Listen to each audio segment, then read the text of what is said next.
ഇനി നമുക്ക് ബലൂണുകളെ കുറിച്ചുള്ള ഒരു പാട്ട് കേട്ടാലോ?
ഇനി നമുക്ക് സിംഹത്തെ പറ്റിച്ച സൂത്രശാലിയായ കുറുക്കന്റെ കഥ കേട്ടാലോ?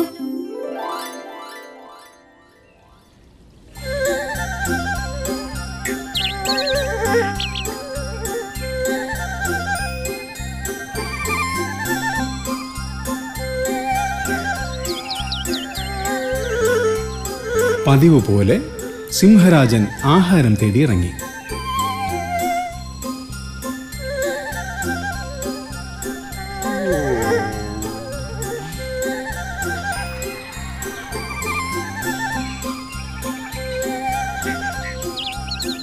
പക്ഷേ വളരെ നേരം തിരഞ്ഞിട്ടും ഒരു ഇരയെപ്പോലും അവൻ കണ്ടില്ല. അങ്ങനെ വിശന്ന് തളർന്നു നടക്കുമ്പോൾ അവനൊരു ഗുഹ കണ്ടു. അവൻ ചിന്തിച്ചു, തീർച്ചയായും ഈ ഗുഹയിൽ ഒരു മൃഗം കാണും. ജീവി പുറത്തു വന്നാലുടൻ ഭക്ഷണമാക്കാം. അങ്ങനെ അവൻ ഗുഹയ്ക്കടുത്തുള്ള കുറ്റിക്കാട്ടിൽ കയറി പതുങ്ങിയിരിപ്പായി. കുറേ നേരം കഴിഞ്ഞിട്ടും ഒരു ജീവി പോലും വരാതിരുന്നപ്പോൾ ഇതിനുള്ളിലെ ജീവി പുറത്തു പോയിട്ടുണ്ടാകും എന്ന് അവന് മനസ്സിലായി. തിരിച്ചു വരുന്ന ജീവിയെ ചാടി പിടിക്കാമെന്ന് കരുതി അവൻ ഗുഹയ്ക്കുള്ളിൽ കയറി. സൂത്രശാലിയായ ഒരു കുറുക്കന്റെ ഗുഹയായിരുന്നു അത്. കുറച്ചു കഴിഞ്ഞപ്പോൾ കുറുക്കൻ തിരിച്ചെത്തി. ഗുഹയ്ക്കുള്ളിൽ കയറാൻ തുടങ്ങിയപ്പോൾ പുറത്ത് മറ്റൊരു ജീവിയുടെ വലിയ കാൽപ്പാടുകൾ അവൻ കണ്ടു. അവന് കാര്യം മനസ്സിലായി. ഏതോ ജീവി എന്നെ ഭക്ഷണമാക്കാൻ അകത്ത് കാത്തിരിപ്പുണ്ട്. കുറച്ചു നേരം ചിന്തിച്ചപ്പോൾ അവനൊരു ബുദ്ധി തോന്നി. അവൻ ഗുഹയോട് ഉറക്കെ ചോദിച്ചു, ഹേ ഗുഹേ, ഹേ ഗുഹേ. കുറുക്കന് മറുപടി ഒന്നും കിട്ടിയില്ല. വീണ്ടും അവൻ ചോദിച്ചു, ഹേ ഗുഹേ, ഹേ ഗുഹേ, നീ എന്താണ് എന്നോടൊന്നും സംസാരിക്കാത്തത്? നീ എന്നോടൊന്നും സംസാരിക്കാറുണ്ടായിരുന്നല്ലോ. ഇന്ന് നിനക്കെന്ത് പറ്റി? നീ എനിക്ക് മറുപടി തന്നില്ലെങ്കിൽ ഞാൻ തിരിച്ച് കാട്ടിലേക്ക് പോകും. ഗുഹയ്ക്കകത്തിരിക്കുന്ന സിംഹരാജൻ ഇതെല്ലാം ശ്രദ്ധിക്കുന്നുണ്ടായിരുന്നു.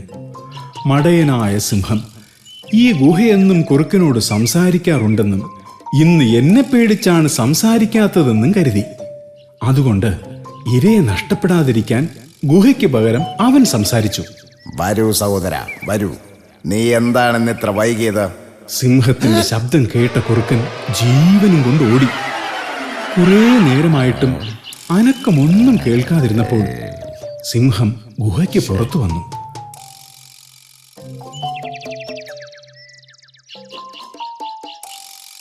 പക്ഷെ ഒരു ജീവിയെപ്പോലും പുറത്ത് കാണാതിരുന്നപ്പോൾ അവന് തനിക്ക് പറ്റിയ മണ്ടത്തരം മനസ്സിലായി. അവൻ നാണിച്ച് തല താഴ്ത്തി.